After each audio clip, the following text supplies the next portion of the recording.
দর্শক, তারেক রহমানের দেশে ফেরা নিয়ে এরই মধ্যে প্রস্তুতি শুরু হয়ে গেছে এবং পূর্বাঞ্চলের ৩০০ ফিটের মঞ্চস্থলে আমাদের সহকর্মী ফরাদ ইবনে মালেক আছেন। সেই বিষয়ে বিস্তারিত খবর নিয়ে আমরা যুক্ত হচ্ছি তার সাথে। ফরাদ, এই সময় এসে কি দেখছেন? মঞ্চ প্রস্তুতির খবরাখবর, সংবর্ধনার যে আয়োজন, সেটি নিয়ে আসলে সেখানকার সাধারণ মানুষ থেকে শুরু করে যারা নেতাকর্মীরা আছেন তারা কি বলছেন? তৈরির কাজ বলতে গেলে একেবারে শেষ, এখন সাজসজ্জার কাজটা বাকি রয়েছে। মঞ্চের কথা এর আগেও আমরা জানিয়েছি, এবার একটু ভিন্ন বিষয় জানাতে চাই। এই যে পেছনে একটু দেখাই, এখান থেকে যেই বাঁশের ব্যারিকেড দেওয়া আছে, এই ব্যারিকেড পর্যন্ত নেতা কর্মী সমর্থক যারা তারা থাকতে পারবেন। এই পুরো জায়গাটা খালি থাকবে। এখানে এই জায়গাতে আরও একটা ব্যারিকেড রয়েছে, এই ব্যারিকেড পর্যন্ত মানুষ আসতে পারবেন না, তাদের আসা নিষেধ। তারা শুধু দূর থেকে দেখতে পাবেন নিরাপত্তার স্বার্থে।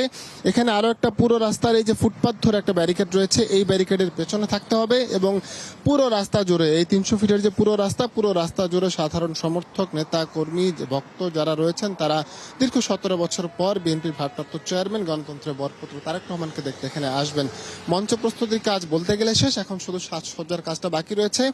অর্ধ কোটিরও বেশি জনসমাগম এখানে হবে বলে আশা প্রকাশ করেছেন অভ্যর্থনা কমিটির সদস্য সচিব রুহুল কবির রিজভী। তিনি জানিয়েছেন এবং তিনি এটাও বলেছেন যে নিরাপত্তা থাকবে ২ স্তরের। যেখানে সরকার থেকে আলাদা নিরাপত্তা দেওয়া হবে, সেখানে বেশ কয়েক স্তরের নিরাপত্তা থাকবে এবং সরকারের পাশাপাশি দল থেকে, সিএসএফ থেকে আলাদা ধরনের নিরাপত্তা ব্যবস্থা এখানে রাখা হয়েছে। নিরাপত্তায় কোনো কমতি থাকবে না। সরকারেরও প্রচন্ড আন্তরিকতার প্রশংসা করেছেন রুহুল কবির রিজভী।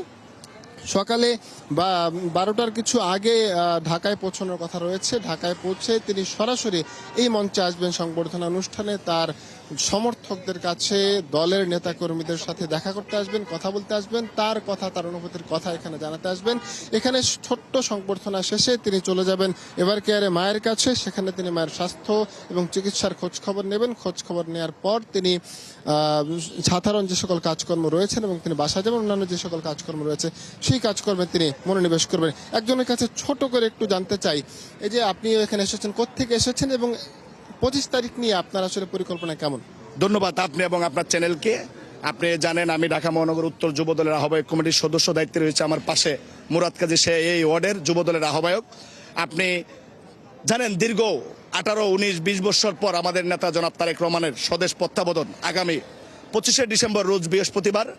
সে বাংলাদেশে আসা উপলক্ষে যে স্রোত নেমেছে, যে সারা দেশে যে আনন্দ উল্লাস, ইনশাল্লাহ আপনার টিভির চ্যানেলের মাধ্যমে দেশবাসীকে বলতে চাই, তারেক রহমান এই দেশকে যদি শাসন করার সুযোগ দেয়, পরিচালনা করার সুযোগ দেয়, জনগণ ধানের শীষে ভোট দিয়ে, ইনশাল্লাহ দেশের সমস্ত ক্ষেত্রে, শিক্ষা, সাংস্কৃতিক, কৃষিকাজ, সমস্ত সেক্টরে, রাজনীতি, জনতার মধ্যে সব ক্ষেত্রে পরিবর্তন আসবে বলে আমার দীর্ঘ বিশ্বাস। কারণ তারেক রহমান তরুণ প্রজন্মের আইকন। তারেক রহমান হচ্ছে বাংলাদেশের ভবিষ্যৎ একমাত্র আস্থার জায়গা, যেটি তার বাবা শহীদ রাষ্ট্রপতি জিয়াউর রহমানের সন্তান। তার রক্ত তার শরীরে রয়েছে। তার মা এই দেশ পরিচালনা করেছে। সে একটি রাজনৈতিক পরিবারের সন্তান, সে একজন রাজনীতিবিদ।